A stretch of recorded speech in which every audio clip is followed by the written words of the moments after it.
Bonjour à tous. Donc, nous sommes aujourd'hui réunis pour aborder la dernière phase dans la conception, le développement d'une application Teams. C'est la publication de cette application sur le store. Donc, moi, je suis Benjamin, je suis Cloud Solution Architect chez Microsoft dans l'entité en charge de la relation avec les partenaires. Et aujourd'hui, on a la chance d'avoir Nicolas avec nous. Oui, bonjour à tous. Nicolas Heymann de Witivio. On édite plusieurs solutions pour Microsoft Teams. On a à notre actif près de 7 applications aujourd'hui qui sont distribuées dans le store. On cumule près de 300 000 utilisateurs actifs dans le monde, monthly active users.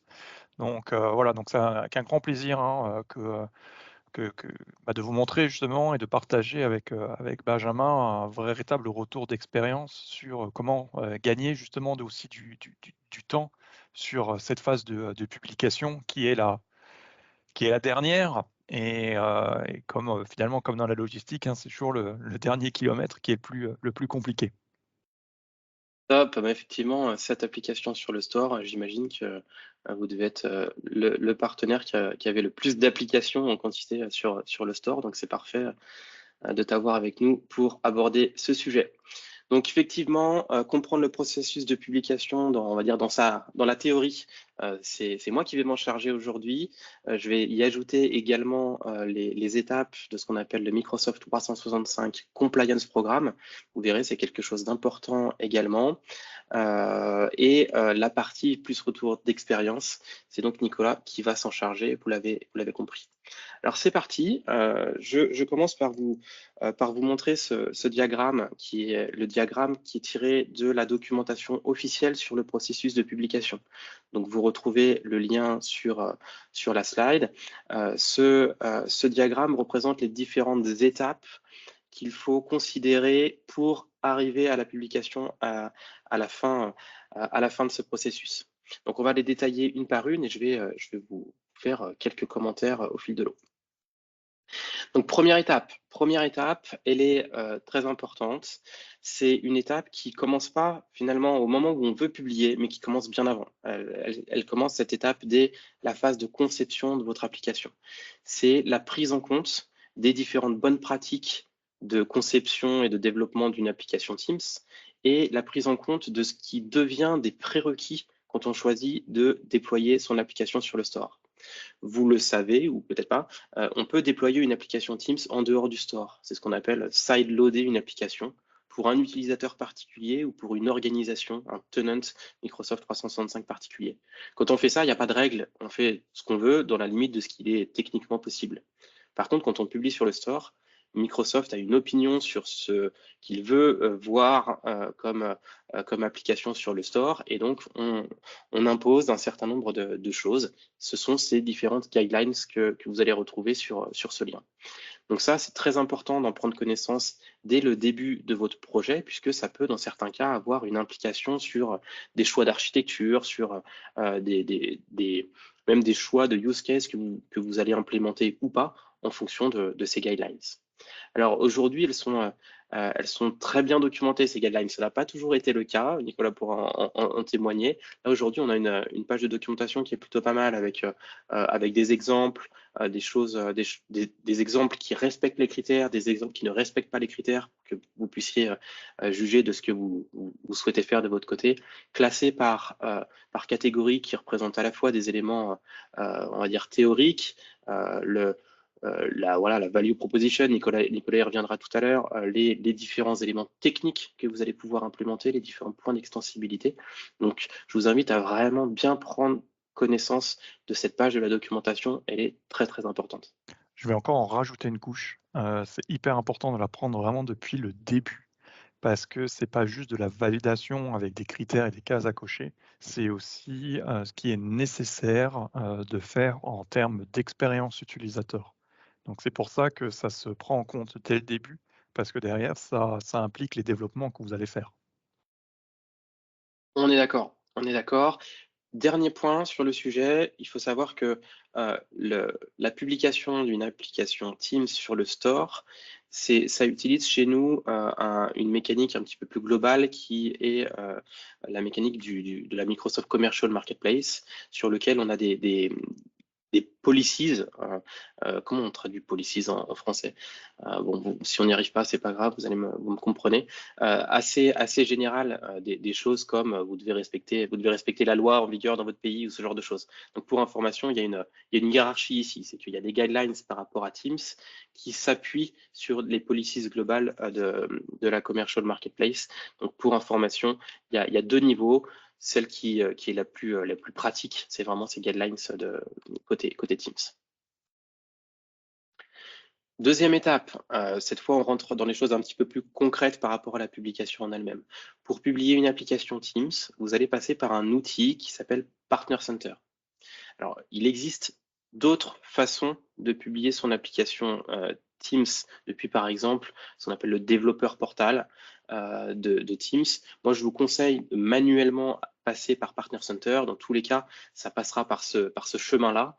Certains outils vont vous masquer des choses via des API. En utilisant manuellement Partner Center, vous allez voir vraiment ce qui se passe derrière, sous le capot, si je puis dire, et vous aurez la main vraiment en direct sur le processus de publication. Donc pour avoir un accès sur Partner Center, vous allez devoir avoir un accès à un compte développeur. On appelle parfois également aussi un compte éditeur, ou en anglais un publisher account. Donc si vous voyez publisher account ou developer account, c'est la même chose chez nous. Ce compte, il est, et je vais passer sur le slide pour vous expliquer ça, ce compte, alors c'est la boîte grise, hein, on peut en avoir plusieurs associés à un même compte partenaire. Donc, un compte publisher est dépendant d'un compte partenaire chez nous. La plupart d'entre vous n'auront qu'un seul compte publisher, qu'un seul compte développeur. Sachez qu'on peut en avoir plusieurs. Des fois, c'est fait exprès pour des bonnes raisons. Des fois, c'est un problème. Donc, on peut vous aider à fixer ça par la suite. Donc, un compte développeur appartient à un compte partenaire. Et la méthode d'authentification pour accéder à ce compte partenaire, et via l'outil Partner Center, c'est Azure Active Directory. Donc, les plus techniques d'entre vous connaissent Azure Active Directory, l'annuaire notamment des utilisateurs de votre entreprise, que vous utilisez déjà peut-être comme méthode d'authentification pour Azure. Peut-être que vous utilisez vous-même Microsoft 365 en interne chez vous avec un tenant Teams, avec des licences Office 365, etc.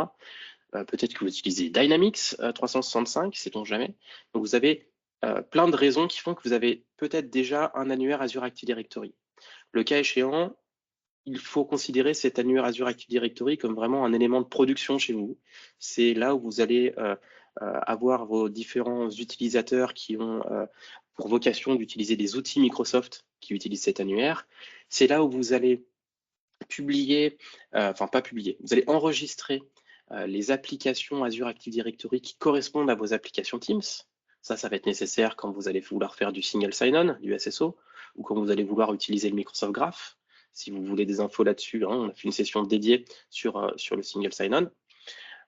Sur cet Azure Active Directory, vous allez associer votre ou vos noms de domaine. Donc tout ça, ce sont des éléments de production très importants. Maîtriser votre Azure Active Directory, c'est un élément très important pour la publication de votre application, mais également pour des choses comme le single sign-on, l'accès au Microsoft Graph. Donc, pourquoi je prends le temps de vous expliquer ça? C'est parce que mon but est d'essayer de vous faire gagner du temps en impliquant tout de suite les bonnes personnes qui sont, par exemple, administrateurs sur l'Azure Active Directory pour vous aider à ouvrir le compte partenaire, pour pas recréer un compte partenaire s'il y en a déjà un, pour éviter de recréer là aussi un autre compte développeur si quelqu'un d'autre chez vous avait déjà un compte développeur pour faire d'autres choses sur la marketplace. Bref, c'est un petit peu complexe, un petit peu spécial comme outil, comme mécanique, mais il faut que vous preniez le temps de comprendre les tenants et aboutissants de tout ça. Ça va vous gagner du temps et vous éviter de faire des bêtises sur vos gestions de comptes partenaires chez nous. Je regarde mes notes pour voir si j'ai rien oublié. Non, pour l'instant, c'est tout bon. Je continue donc à l'étape d'après. Une fois que vous avez développé votre application, vous l'avez conçue, vous l'avez développée, vous l'avez testée, ça répond aux guidelines, si vous avez votre compte partenaire d'ouvert, la chose à faire, c'est de vous assurer de tout faire pour que l'équipe de validation, qui va prendre la main ensuite pour tester et valider votre application, ait tous les éléments en sa possession pour valider correctement votre application. Concrètement, donc il faut imaginer que l'équipe de validation, c'est quelques dizaines de personnes. Alors, elles sont physiquement localisées en Inde, mais ce sont des employés d'une agence qui fait ce travail pour Microsoft. Ces personnes, ils ont en parallèle plusieurs dizaines, voire à certains moments de l'année, plusieurs centaines d'applications à valider. Donc, ça, c'est pourquoi je vous dis ça, c'est parce que ils switchent de contexte. J'arrête pas de faire du franglais, je suis désolé. Ils n'arrêtent pas de voir plein d'applications dans une journée. Peut-être qu'ils en voient 5, 6, 7. Le lendemain, encore 7 autres différentes. Ils n'ont pas beaucoup de temps pour se plonger dans le fonctionnel de votre application, dans votre métier. Ils ont besoin que vous les aidiez pour être efficaces. Donc concrètement, on va vous demander de les aider en listant les différentes fonctionnalités de votre application, les différentes choses qu'ils doivent tester. Certains vont même, et c'est plutôt à mon sens une bonne pratique, vont même jusqu'à créer soit des instructions de test, pardon, c'est toujours un peu rébarbatif de créer des instructions de test, on va dire, écrites, soit vont enregistrer un screencast, éventuellement commenté, pour montrer ce que l'application est censée faire quand tout se passe bien. Donc, vous enregistrez un screencast pour montrer ce que finalement les testeurs vont devoir tester. Ça les aide beaucoup. Sachez également que pour la plupart d'entre vous, donc vous savez, pardon, je me reprends. Une application Teams, vous savez, à partir du moment où elle est sur le store, elle est gratuite. Elle est utilisable par toutes les personnes de toutes les organisations qui ont accès au store. Maintenant, dans vos cas respectifs, c'est très bien pour certains parce qu'ils ont une solution gratuite, ils n'ont pas pour vocation de vendre une solution. L'application Teams permet d'accéder à des fonctionnalités gratuites, tout va bien. D'autres, vous avez besoin que l'utilisateur soit couvert par une licence utilisateur ou alors soit membre d'une organisation qui, elle, est cliente chez vous. Dans ce cas-là, quand l'équipe de test va utiliser votre application, le tenant de test qu'ils utilisent, il ne sera pas reconnu comme étant client chez vous. Le compte utilisateur qu'ils vont potentiellement utiliser ne sera pas reconnu comme étant un utilisateur chez vous. Du coup, ça va les empêcher de tester correctement votre application. C'est pour ça qu'on va vous conseiller, on va vous imposer de fournir un environnement de test qui va être préconfiguré pour que les tests justement de l'équipe se passent pour le mieux. Vous allez leur créer un environnement Microsoft 365, potentiellement avec les liens créés avec votre solution pour être sûr que ce tenant soit configuré comme client chez vous, avec les comptes utilisateurs qui vont être configurés comme étant utilisateurs chez vous, s'il y a une configuration spécifique de votre côté à faire.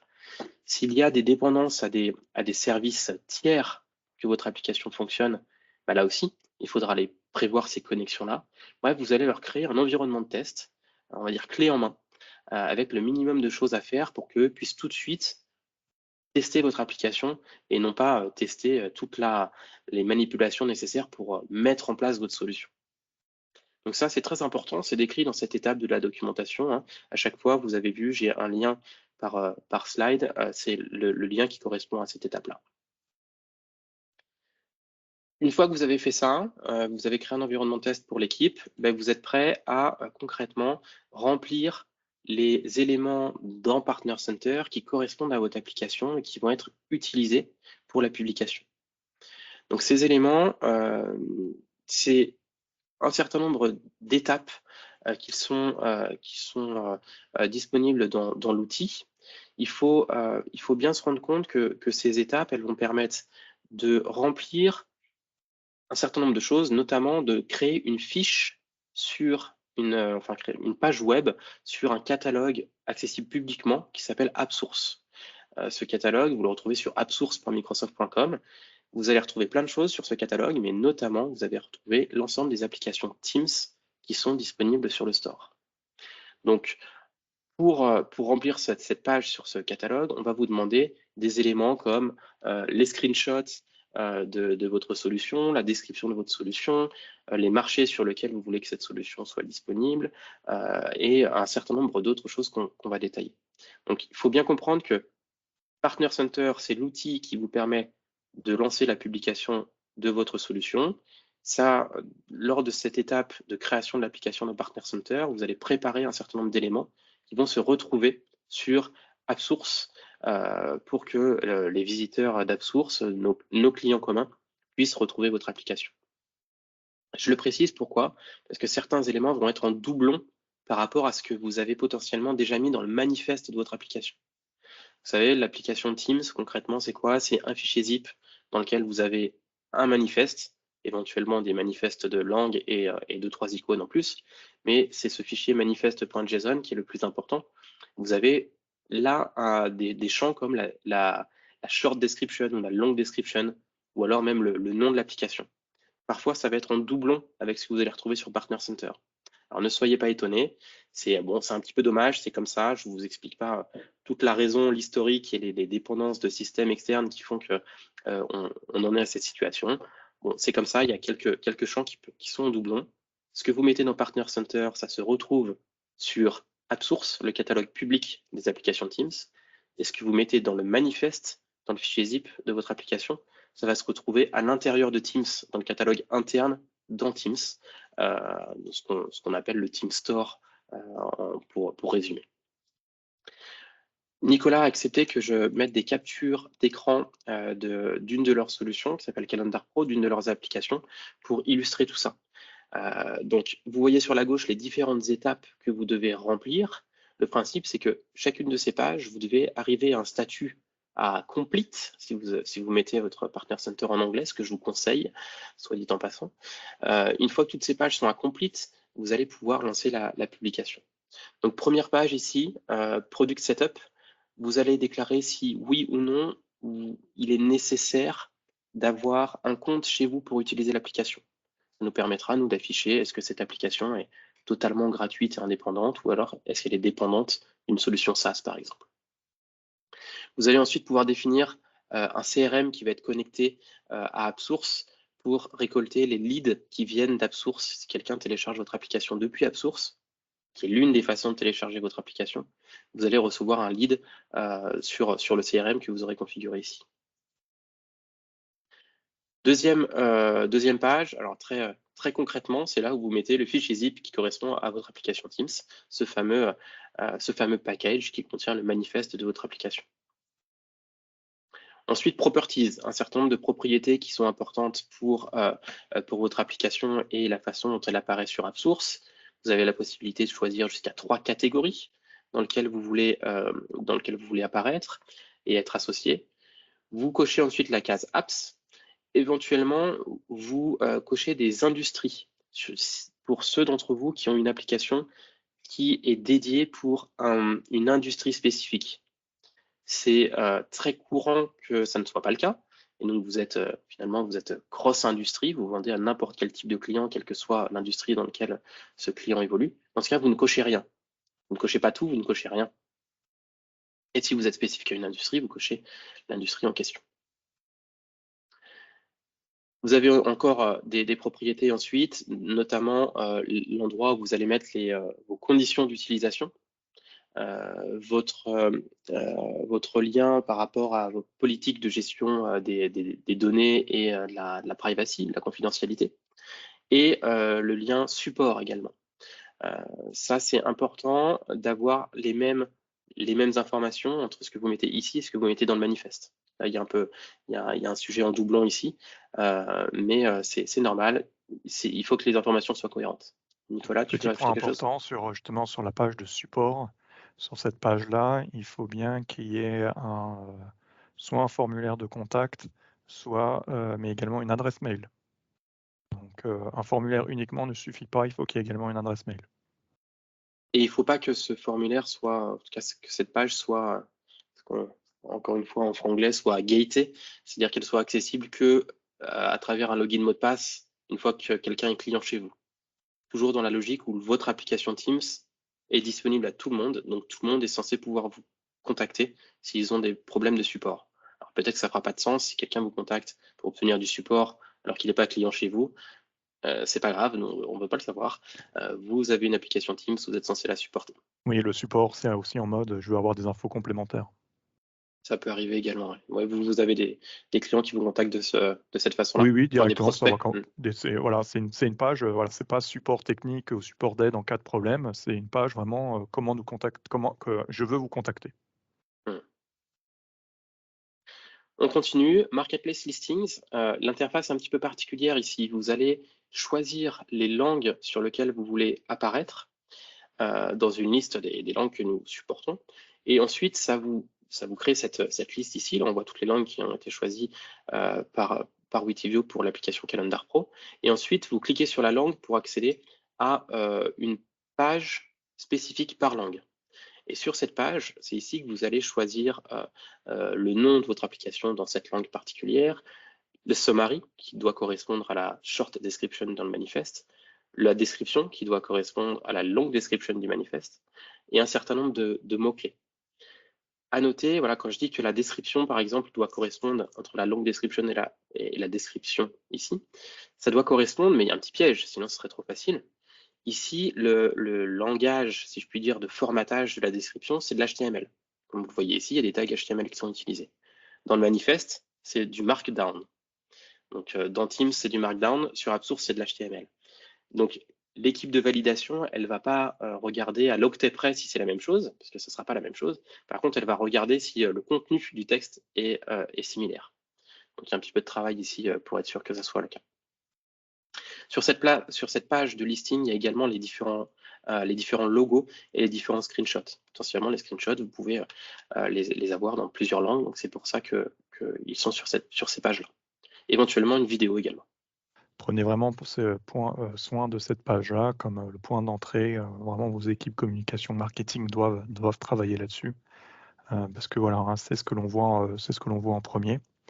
Et point également important que j'avais également mis dans mes slides, mais je vais en parler là maintenant, c'est quand vous prenez une capture de l'application, vous ne devez pas inclure Teams à l'intérieur. Donc la barre latérale de Teams ou le haut ne doit pas être présente dans vos captures d'écran. Ouais, effectivement, c'est un piège sur lequel on tombe souvent. Alors, c'est documenté, mais parmi il y a tellement de points qu'on tombe souvent dans ce piège-là. La page Availability, c'est ici que vous allez indiquer dans quel marché vous voulez rendre disponible votre application. 99% des partenaires avec qui j'ai travaillé, c'est tous les marchés, plus la case à cocher qui dit que si un jour on ouvre de nouveaux marchés, si on ouvre la Corée du Nord ou d'autres marchés qui sont aujourd'hui fermés, vous serez automatiquement, enfin, ils seront ajoutés dans la liste des marchés que vous supportez. La partie schedule, c'est si vous voulez que l'application soit disponible qu'à partir d'une certaine date. Bon, la plupart du temps, c'est plutôt l'inverse. On aurait aimé qu'elle soit disponible avant-hier. Donc, on met une date à passer pour que l'application soit publiée le plus vite possible. Je me dépêche. Additional Certification Info, c'est l'endroit où vous allez pouvoir mettre un document, par exemple un PDF.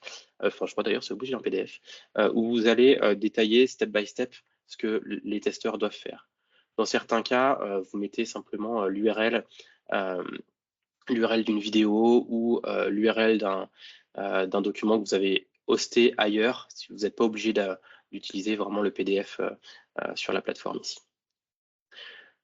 Dernière chose, vous avez ensuite la App Compliance, la partie App Compliance, qui n'est pas obligatoire pour pouvoir appuyer sur le bouton Publier, mais qui vous permettra d'avancer sur la notion de Publisher Attestation. Ça, l'équipe va regarder si vous le faites et va vous conseiller fortement de le faire, l'équipe de validation. Donc moi, ce que je vous conseille, c'est avant de lancer la publication, allez faire cette étape de Publisher Attestation, ne serait-ce que pour ouvrir le formulaire. Vous n'êtes pas obligé de le compléter. D'ailleurs, vous ne pourrez pas le publier, ce formulaire, tant que l'application n'est pas publiée. Donc c'est un peu l'œuf et la poule. On vous demande de commencer le formulaire avant la publication de votre application, mais vous ne pourrez publier le formulaire qu'une fois la publication de l'application effective. Et justement, juste avant, une fois que vous avez fait tout ça, vous avez cette page de récapitulatif des différentes étapes. Une fois que vous êtes vert partout, vous avez tout complété, vous pouvez appuyer sur le bouton publier.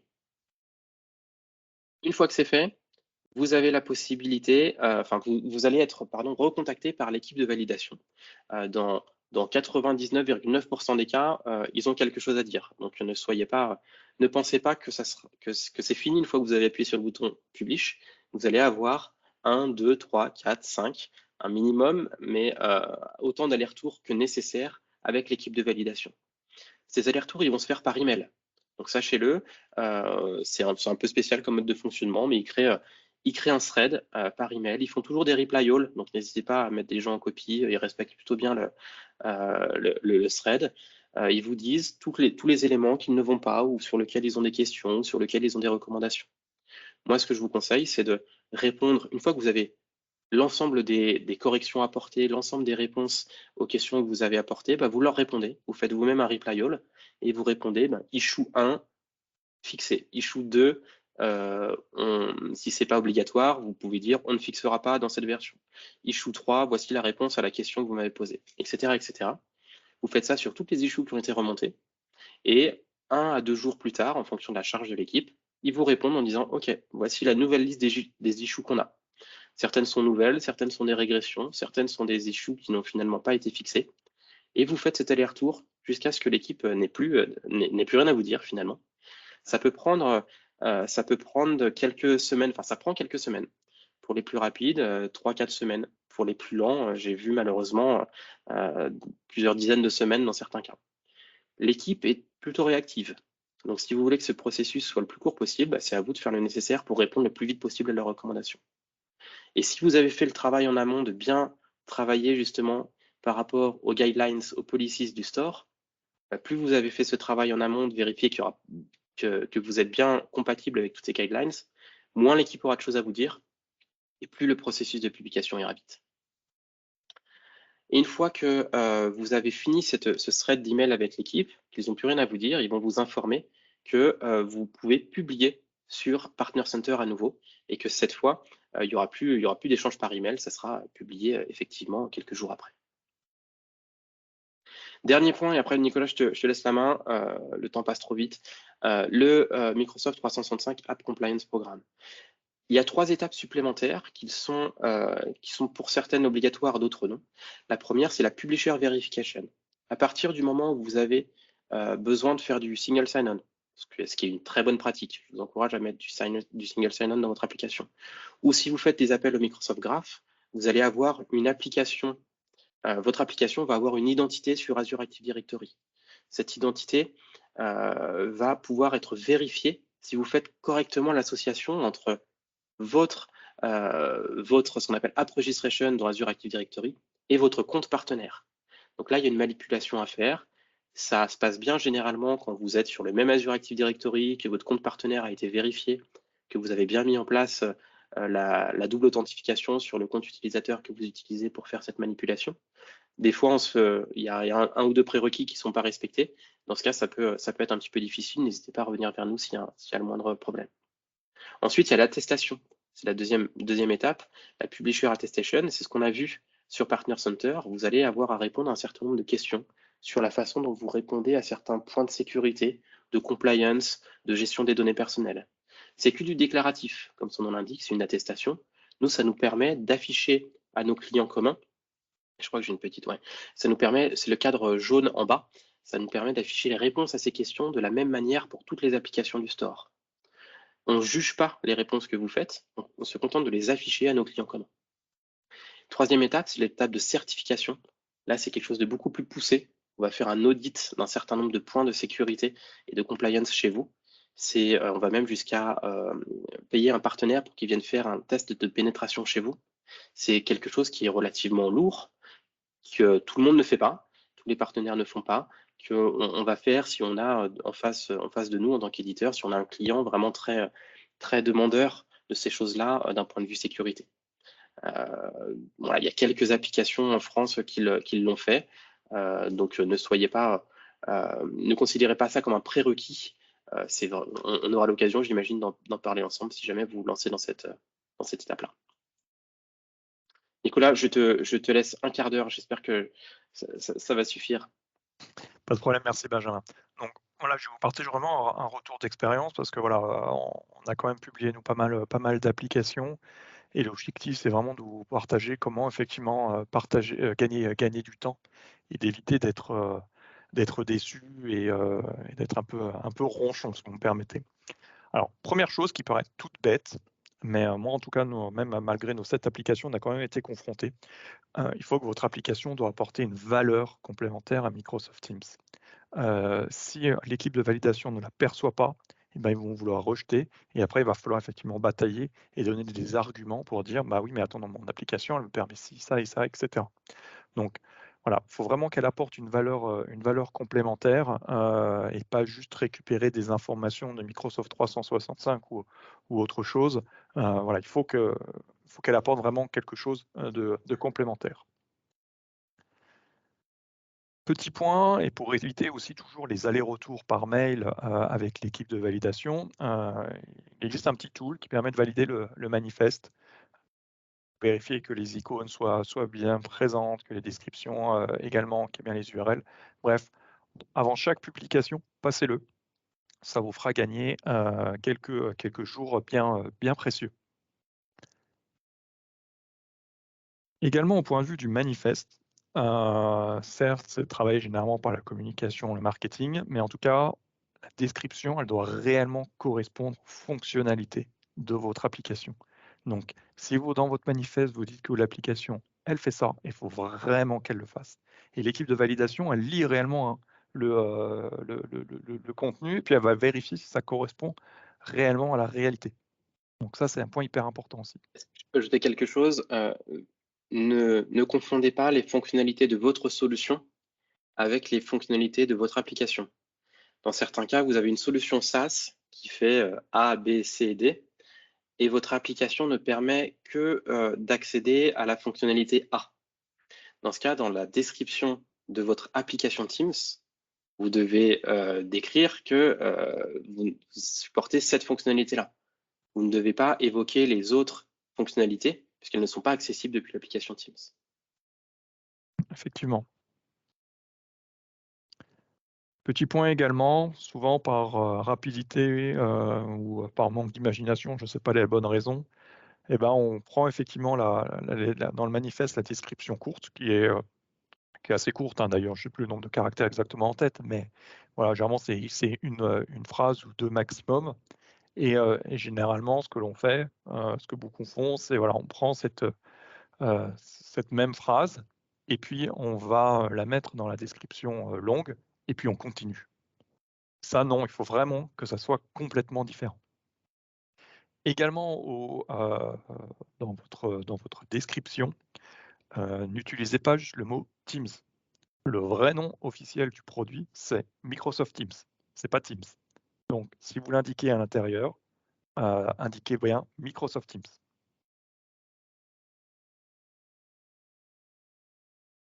Petit piège également qu'on tombe régulièrement, c'est que, donc vous savez, dans votre manifeste, on a un schéma qui, lui, a une version. Et lorsque l'on utilise la possibilité d'ajouter du multilingue, donc d'avoir les changements de nom d'application, voire de description qui sont dans plusieurs langues, on a des fichiers complémentaires de localisation. Et souvent, lorsqu'on est sur des samples ou sur la documentation, on fait copier-coller de l'ensemble hein, du contenu, puis on change juste le texte. Mais voilà, sans faire attention, c'est que le sample que vous avez vu, c'était en version, par exemple, 1.5, et puis votre manifeste de base, il est en version 1.12. Et les versions, ce n'est pas les mêmes, donc ça va être également refusé. Et ça, par contre, les petits outils automatiques ne le voient pas. Donc ça aussi, faites attention, vérifiez bien que les numéros de schéma soient bien les mêmes dans l'ensemble de vos manifestes qui sont dans votre zip. Également sur les notions de domaine. Donc, comme vous le savez, une application Teams, que ce soit une Tabs ou une application personnelle, c'est généralement une iframe hein, pour les techniciens sur lequel ça va charger votre application en mode web. Faites attention, n'oubliez pas d'enlever tout ce qui est localhost ou des wildcards qui sont à l'intérieur. Et également, sur vos domaines, il faut qu'ils soient gérés par vous.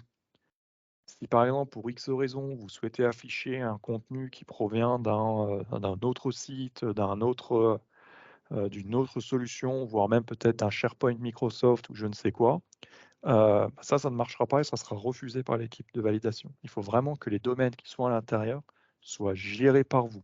Et il va falloir également les justifier. Pour vous donner un exemple, sur certaines de nos applications, on a plusieurs domaines. On a été obligé donc de justifier pour dire oui, attention, ces domaines-là, ce domaine-là, c'est bien nous qui les gérons. On est les propriétaires. Je l'évoquais tout à l'heure sur les captures d'écran, tu n'affichez pas le Chrome de Teams, uniquement le contenu de votre application.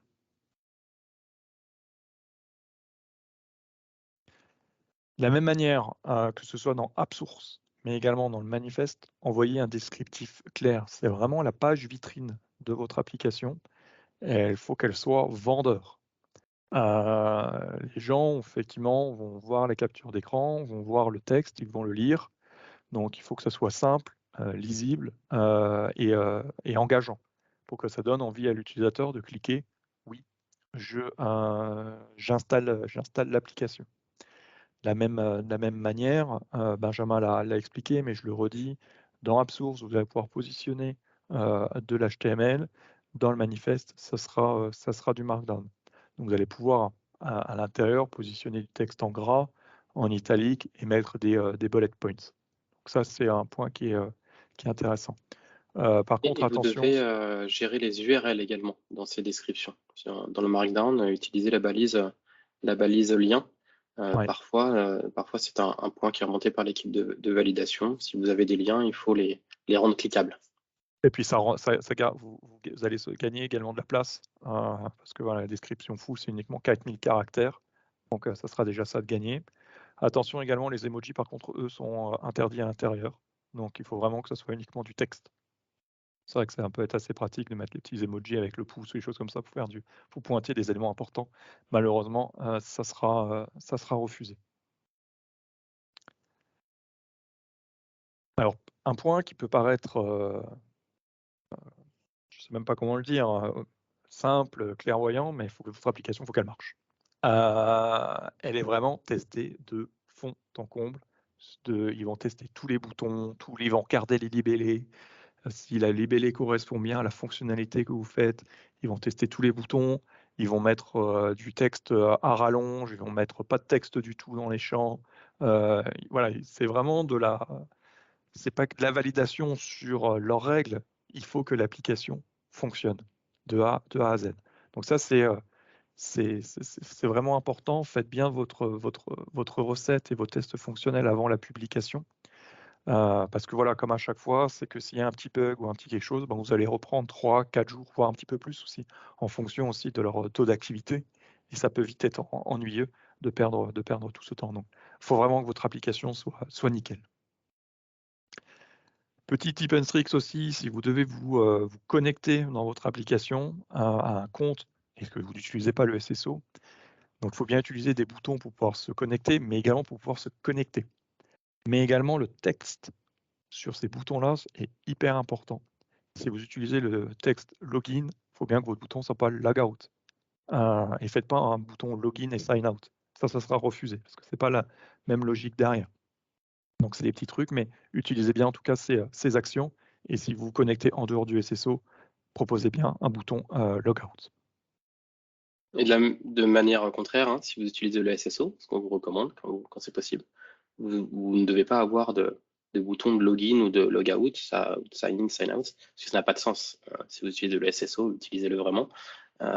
L'utilisateur est connecté quand il arrive, il n'a pas de raison de vouloir se déconnecter pour utiliser un autre compte, vu qu'il va utiliser le compte sur lequel il est connecté dans Teams.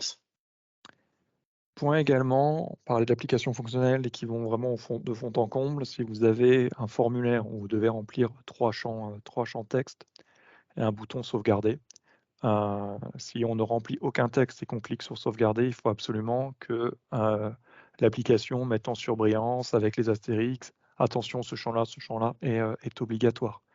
De la même manière, si vous avez un formulaire en mode édition, qu'on modifie du texte et qu'on clique sur annuler, c'est obligatoire, votre application doit proposer une pop-up ou un message qui dit « Est-ce que tu veux quitter le formulaire? Est-ce que tu veux discard mes changements ?» Ils vont vraiment jusque-là sur la validation. Il faut que vos pages de formulaire soient nickel. Si vos champs sont vides, si on met du texte à rallonge, ils vont mettre du texte avec des caractères spéciaux, les choses comme ça. Il faut en tout cas que ça fonctionne et que ça n'affiche pas de message d'erreur. Également, si dans votre application, vous mettez des liens qui sont externes pour rediriger vers votre application SaaS, vers de la documentation, vers quoi que ce soit, il faut que on ajoute le petit icône. Alors je ne l'ai pas mis dans le slide, mais vous le voyez, c'est un petit carré avec une flèche qui sort vers l'extérieur. Donc ça, c'est vraiment obligatoire pour indiquer à l'utilisateur que, attention, si vous cliquez là, vous allez sortir de Teams. Donc ça aussi, c'est vraiment nécessaire. Et je me répète, hein, mais ils cliquent partout, hein. Les testeurs cliquent vraiment sur tous les boutons, sur tous les liens, pour voir qu'est-ce qui se passe.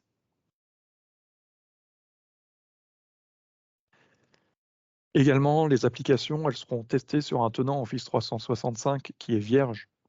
Donc, de la même manière, avant de lancer votre application publication, utilisez des tenants Office 365 de développement vierge, sideloadez votre application dans l'admin center Teams et vous faites tout le process de A à Z. Donc, il y aura effectivement tout le consentement, si vous avez du SSO, de la connexion, etc. Mais en tout cas, testez bien parce qu'eux, ils le font vraiment sur un tenant qui est vierge, qui n'a jamais entendu parler de votre application, de quoi qu'il en soit. Point également, les applications, elles sont testées dans Teams dans un navigateur. Ils n'utilisent pas la version desktop, ils utilisent Teams dans un navigateur. Donc, attention, vu qu'on est dans un navigateur, bon, dans 99,9% des cas, on a exactement le même comportement que dans la partie desktop, mais il se peut qu'on a quand même des petites différences. Et surtout qu'également, chose que l'on n'a pas dans la partie desktop, mais on l'a sur la partie web, le navigateur, il a un pop-up blocker par défaut. Donc, il se peut que dans certains cas, si vous voulez vous authentifier, afficher des informations complémentaires, etc., que derrière, il y a le pop-up blocker qui s'active. Donc, ça, c'est rédhibitoire. Utilisez déjà tout ce qui est un système de pop-up, les tasks modules et autres qui sont natifs pour éviter ce genre de problème. Et voilà, n'utilisez pas en tout cas de pop-up, le bloqueur peut s'activer et ça peut être embêtant. La version mobile. C'est un grand chantier. Il teste votre application sur Teams mobile en version Android et en version iOS. Donc, il faut vraiment que votre application ait une expérience mobile à 100%.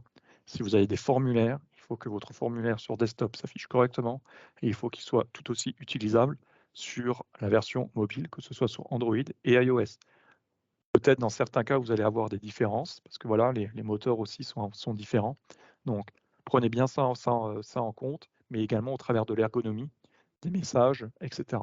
Donc, la version mobile est testée et souvent, on a des refus de validation, des issues à corriger parce que la version mobile n'est pas nickel. J'en ai déjà eu le cas où la version Android, pour X raisons, parce que les moteurs d'intégration, de JavaScript, d'interprétation sont un petit peu différentes. On ne sait pas pourquoi, sur la version d'Android, on a eu un bug, mais pas sur les autres. Bon, voilà. En tout cas, il remonte les informations. Il remonte de toute façon des vidéos pour vous indiquer, donc, qui vous aident aussi à résoudre les soucis. Mais voilà, point hyper important, la version mobile doit être également nickel. Également, il se peut qu'il y a des fonctionnalités Teams qui ne sont pas disponibles sur mobile. Je sais que certains deep links, par exemple, pour aller contacter des personnes ou écrire dans le calendrier, les choses comme ça, ne sont pas disponibles sur la version mobile, mais l'est sur la version web ou la version desktop. Donc là-dessus, deux techniques. Soit vous ne proposez pas la fonctionnalité sur la version mobile, vous cachez le bouton. Soit c'est vraiment des fonctionnalités qui sont hyper importantes que vous souhaitez mettre en avant. Donc si l'utilisateur est amené à cliquer dessus sur la version mobile, indiquez en tout cas un message pour dire, pour avoir cette expérience, utilisez la version desktop. Donc dans certains cas, ça peut effectivement arriver. Donc voilà en tout cas sur la partie retour d'expérience, un point aussi que ça me fait penser, on a discuté rapidement sur la page de support, mais également sur la page de Privacy Policies. La page de Privacy Policies et de support, faut bien que ça soit, faut bien qu'elle soit hébergée sur le site qui correspond à votre application et pas forcément sur le site web de votre entreprise. C'est des choses qui peuvent arriver. Donc, il faut bien que ces pages-là soient en relation et correspondent bien à l'application. Pareil, de la même manière sur la privacy policy, si demain vous êtes amené à peut-être à déployer plusieurs applications, ce que je vous le souhaite, c'est que sur vos sites privacy policy, vous indiquez ça s'applique à expliquer, dire ça s'applique à telle application, en la nommant explicitement. Et derrière, vous mettez effectivement l'ensemble de vos politiques. De la même manière, ces pages-là, hein, elles sont lues par les équipes de validation, donc il faut qu'elles soient conformes. Voilà un petit peu hein, sur le retour d'expérience que je souhaitais vous partager. Pour résumer, anticiper au maximum la validation, respecter l'ensemble des règles qui sont définies dans la documentation. Elle est de plus en plus complète, donc n'hésitez pas aussi à y jeter et à la lire régulièrement. Elle évolue également. Des règles qui n'étaient pas forcément en place il y a 6 mois, peut-être elles le sont aujourd'hui. Après, ce pas des gros changements non plus, hein, mais voilà, peut-être pour certaines petites choses, eh ben, il va falloir repasser une étape de validation. Et comme on l'évoquait, chaque échange, c'est généralement entre 2 à 3 jours. Donc, il se peut qu'il y ait ce delta. Comme Benjamin le disait, c'est des équipes qui sont en Inde, mais par contre, ils sont actifs tous les jours de la semaine, donc 7 jours sur 7. Donc, n'hésitez pas à envoyer une mise à jour le samedi ou les choses comme ça, ou le vendredi soir. Bref, ça ne va pas dire que ça sera traité le lundi. Et après, imaginez aussi, voilà, ils sont sur le fuseau horaire un peu en avance par rapport à vous. Donc, n'hésitez pas effectivement à l'envoyer soit en fin de journée pour qu'ils puissent commencer à le traiter dans la nuit et que vous avez peut-être après le retour le lendemain matin, quoi. Donc, c'est des choses qui peuvent aider également sur le temps de validation.